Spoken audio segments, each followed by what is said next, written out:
The Gentle Pot. Simple chicken stew. Not every meal needs to be exciting. Some meals need to be protective. This simple chicken stew starts with homemade stock, frozen or pressure canned from before. Real stock, slow-simmered bones, natural minerals, no additives.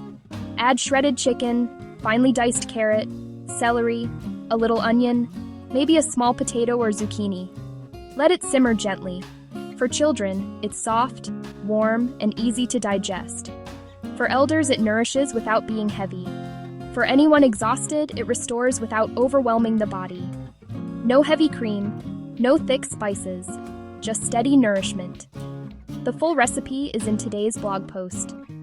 For more information and more recipes, go to my profile and visit substack.com. You can also find more information and recipes at Intili's Ancestral table on Facebook. Sometimes protection doesn't come from a bottle, it comes from a pot.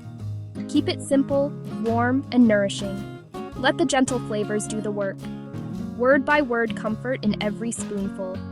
Serve it hot and share it with family. Made from scratch, simple, and satisfying. A pot of care in every batch.